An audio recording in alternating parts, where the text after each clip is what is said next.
Black kids don't get into Harvard, said his teacher. 1 year later, he was giving a lecture there. What happens when a high school teacher tells a black student he'll never get into Harvard? You won't believe how that student turned those words into a speech that left an entire Ivy League hall in silence. The morning kicked off with the scent of burnt waffles and the huffing wheeze of an old coffee maker that sounded like it was one brew away from retirement. Miles's mom stood in their tiny kitchen, dancing barefoot on scuffed linoleum to Toni Braxton, waving a wooden spatula in the air like it was a microphone, and she had a sold-out crowd. "Hey, Professor!" she yelled over the music, spinning once, almost knocking over the syrup bottle. "You better get moving. Harvard ain't gonna wait for your behind to get out of bed." Miles chuckled to himself. Not the full belly kind, but the quiet kind that lived in the corners of his mouth. He was 16, tall, calm, always a little ahead in his thoughts. There was a certain stillness about him, like a lake you don't notice until the surface breaks. In his backpack weren't just school books and pencils. Tucked between his folders was a beat-up copy of Harvard Law Review, printed out and stapled. The ink faded like someone tried too hard to keep learning when they had no business reaching that high. Every night, while the neighbors downstairs fought about God knows what, someone's sister, someone's rent money, someone's dignity, Miles read case studies under a flickering bulb with a loose connection. That morning was like clockwork. Like every Wednesday, he rode with his mom to the local shelter, delivering boxes of food, checking off forms, hugging people who smelled like the streets and still smiled like the sun. One older woman in a wheelchair kissed his hand and whispered with a voice that cracked like old wood, "God's watching you, baby. You're good. Don't forget that when the storm comes." And Miles, polite and all, just nodded, not realizing the storm was already on the way, forming just over the hill. Back at school, the air in Mr. Randolph's classroom was thick, not just with heat from the overworked radiators, but with the man's oversized ego. Mr. Randolph taught civics like it was his one-man show. He was the kind of teacher who thought sarcasm was a lesson plan and that being bitter was a form of wisdom. "All right, folks," he said, sipping something out of a chipped mug that probably wasn't filled with anything school-approved. "Let's talk about next year. Who's got college plans?" Miles raised his hand, confident, not cocky, like someone who knew what he wanted, even if the world thought he had no right to it. "I'm working on my essay," he said, voice even. "I'm planning to apply to Harvard." The room fell silent. Not that bored, distracted silence that filled most of their school days. This was real silence, the kind that stretches, that makes you wonder if someone's about to laugh or cry or explode. Mr. Randolph slowly lowered his mug. His eyebrows shot up like they were trying to exit stage left. "Harvard?" he repeated, like he just heard a dog recite Shakespeare. "You serious?" "Yes, sir," Miles answered, already feeling that tight pull in his gut. "You do know black kids don't get into Harvard, right? I mean, not kids like you." And there it was, loud, ugly, dropped in the middle of the room like a bowling ball through a glass table. Jamala, who had known Miles since kindergarten, sat straight up in her chair. Her eyes said it all. "Did you just hear that too?" Someone in the back coughed out a weird, nervous laugh. Another kid inhaled too sharply, like air had suddenly gotten expensive. Miles sat there. He didn't flinch, didn't blink. His body stilled, but inside something cracked, a hairline fracture just beneath the surface. Mr. Randolph shrugged, like he hadn't just stomped on a teenager's dream with both feet. "I'm just being real, kid. You think places like that are waiting for someone like you to show up?" After class, Miles waited. The hallway emptied. He approached Randolph's desk. "Why did you say that?" he asked, his voice low but steady. The teacher sighed, not even looking up. "Because I'm protecting you, Miles. Better to be honest than to sell you false hope. You're smart, yeah, but this isn't about brains. It's about access, connections, the real world." Now that's the thing with men like Randolph. They wrap bias in realism. Call it being practical, like racism's just weather, like it's a fact of nature, not a choice. He was the kind of man who'd hand you a shovel, then blame you for digging too deep. At lunch, Miles sat alone near the busted vending machine that hadn't worked since freshman year. It was his spot, not because he liked solitude, but because it gave him space to think without trying to fit into conversations that didn't want him. Jamala slammed her tray down across from him. "You're really not going to say anything?" she asked. He shrugged.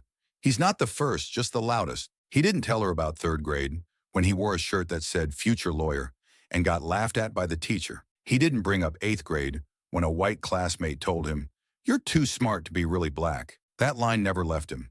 It crawled under his skin and took up permanent residence. That night, instead of scrolling through his feed or pretending to care about whatever viral nonsense was going around, Miles opened Google. Percentage of black students at Harvard. He clicked, read, scanned statistics like they were prophecies. Then he searched how to write a perfect college essay. Then he opened Word and typed, "I'm not applying because I believe I'll get in. I'm applying because someone believes I won't." That wasn't anger. That was clarity. The next week, Randolph walked around like nothing happened, because for him, nothing had. For him, it was just another day of keeping it real. The principal said nothing. Of course, the rules were only enforced when certain kids stepped out of line, not when adults crossed one. So Miles submitted his application, quietly. No fanfare, no hashtags, no "look at me" selfie. He clicked submit, closed his laptop, and went to wash the dishes. 2 days later, someone knocked on the door. "Miles Copeland? That's me. Delivery from the Michael Ames Foundation." He tore open the envelope. Read again. He'd been selected as a finalist for a full-ride scholarship. Interview in Boston. Travel covered. His mom read the letter 3 times before she could say anything. Then she looked at him like she saw him through a new lens. "You're going," she said. "I don't care what I got to do to get you there." Harvard? Miles, you. Before he left, the school principal called him in. "You know Randolph didn't mean harm, right? He said kids like me don't get in." "That is harm, sir." "Well, we're just trying to avoid any noise, unwanted attention." "You're worried about reputation," Miles said. "I'm worried about dreams." And with that, he packed his old blazer, bought a sandwich from Subway for the trip, and headed to Boston. Not to prove them wrong, to prove he'd never needed their permission in the first place. Boston greeted Miles with that kind of wind that didn't just cut through your coat, it mocked it. The kind of cold that whispered, "You don't belong here," every time it slipped past your collar. He stood in front of a building with white stone columns and windows that glowed like an opera stage, staring up like he was looking at a monument built to remind him who gets to dream in America and who doesn't. This was it, the Michael Ames Foundation. They didn't just hand out scholarships. No, this place, this skyscraper with floors polished like mirrors and bathrooms that probably spoke fluent French, was where they measured worth. Not just grades, not just essays, worth. Inside, the air smelled like expensive wood and expensive people, neither of which came from his side of town. Miles walked down the hall in a second-hand suit that his mom had tailored herself, needle by needle, like she was stitching up history. His shoes were a half size too small, but he walked like it was the floor that needed adjusting. He entered the conference room. The panel looked like a jury. 3 white folks, 1 Latina woman with silver rings, and an older black man whose eyes had clearly seen too much and remembered every minute. "Miles Copeland, 17. You're applying to Harvard Law," the woman said, tapping her pen. "Why Harvard?" He didn't blink, didn't shift. He met her eyes like she was human, not a gatekeeper. "Because I heard black kids don't get in," he said. "So I figured it was time to check if that was still true." There was a pause, then a cough, then scribbled pens. Silence had just given him a standing ovation. Back home, while Miles stood in that room filled with privilege, the real fireworks had just begun. Someone, bless their petty little soul, had uploaded the classroom footage. Mr. Randolph, clear as daylight, saying, "Black kids don't get into Harvard." The caption? Guess what he applied for anyway? The internet, as always, had no chill. The video spread like wildfire. Miles didn't even know it had gone live until his phone started buzzing on the train ride home. Group chats exploded. Classmates sent laughing emojis, fire symbols, fists. Some added, "You really did that, bro." Others, radio silence. The school faculty, still in witness protection. Principal, vanished. Mr. Randolph, gone. Word around the hallways was that he took leave, sick day, emergency vacation, or maybe just crawled into a hole of his own making. When Miles came back to school, the first thing he noticed was a new sign on the principal's door. Private office hours. No entry without appointment. Which was fine. Miles wasn't looking to be let in. He had his eyes on doors that didn't creak at his presence. But instead of applause, instead of acknowledgement, came a punishment. Miles Copeland is hereby suspended for violation of internal conduct policies. Dissemination of video content damaging to faculty reputation? Reputation? The man who said it, still cashing checks. The kid who caught it, thrown into the penalty box. Classic. His mom walked into the principal's office like she was stepping into a courtroom, holding the email from Harvard in one hand and decades of righteous rage in the other. "You're suspending my son for speaking the truth," she said, "because he didn't stay silent when someone told him he wasn't allowed to dream? It's a temporary measure, Mrs. Copeland. We're still reviewing." "I'll give you a review. He's black, he's brilliant, and he didn't flinch. That's all the reviewing you need to do." The very next morning, his inbox lit up. Harvard. He stared at the screen. For a second, the world muted. No radiator groaning, no traffic outside, no microwave beeping. Just the ticking of the wall clock, reminding him that time waits for no one. An invitation. 15-minute speaking slot. Freedom of expression, youth forum. Lowell Hall, Harvard. Topic: the voice they didn't want to hear. Meanwhile, at school, the temperature was rising. Not the weather, the tension. Chris, varsity quarterback, walking stereotype with muscles, cornered him in the locker room and tossed a ball right at his chest. "What, you gonna go up there and cry on stage like it's some kind of talent show?" He jeered. Miles didn't respond. He didn't need to. But deep inside, a thought curled in the corner of his mind like smoke. You'll still be here, throwing footballs, worshiping trophies, and I'll be out there, changing the score. That evening, Jamala came by. No knock, just walked in, as usual. "I brought this," she said, handing him a flash drive. "Everything you need. All the assignments you ghost wrote for kids who never thanked you. All the essays, notes, recommendations. Every no they ever gave you. Use it." He plugged it in. Folder title, Proof. Inside, screenshots, papers, audio snippets. His entire high school journey, not as a student, but as an anomaly who dared to outwork the system. On one document, in thick red marker, he had once written, "Prove it. Not to them. To yourself." Then the phone rang. Michael Ames Foundation. Same room, same panel, same cold air, pretending it was professionalism. The black elder stood this time. "Miles," he said, "you've been selected. Full scholarship, mentorship, program placement, and if you accept, we want you to open the Harvard Forum with your speech." Miles didn't smile. He didn't fist pump. He didn't even blink.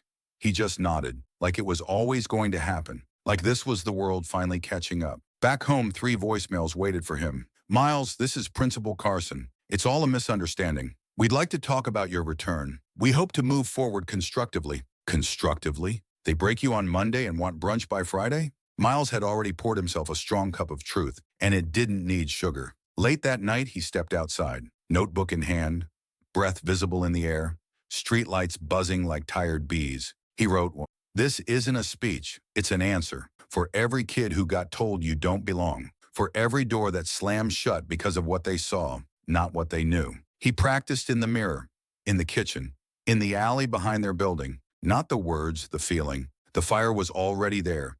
He just needed to hold the mic. He wasn't walking into Harvard to be liked. He was walking in to be heard.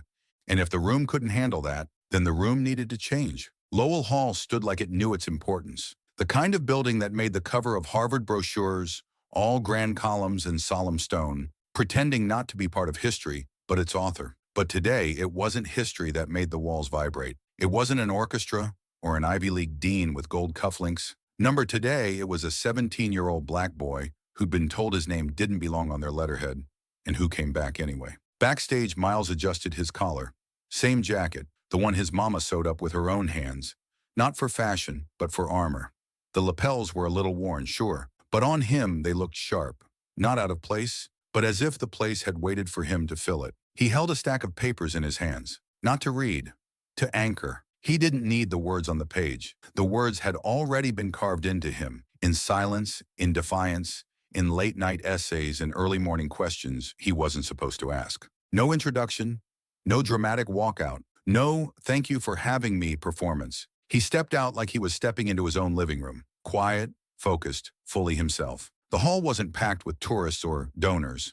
It was students, professors, a few cameras, and people who, just yesterday, might have scrolled past his name because it didn't sound elite. He looked at them, not above, not below, straight on. A year ago, a teacher looked me in the eye and said, "Black kids don't get into Harvard." Boom, first sentence. No warm-up, no buffer. You could feel the shift in the room, the kind of silence where even thoughts dare not move too loudly. He didn't yell. He didn't curse. He just said it like it was the weather report. Cloudy skies, chance of rain, and you don't belong here. Still calm, still low-voiced. Not for drama, for truth. "I didn't come here to cry.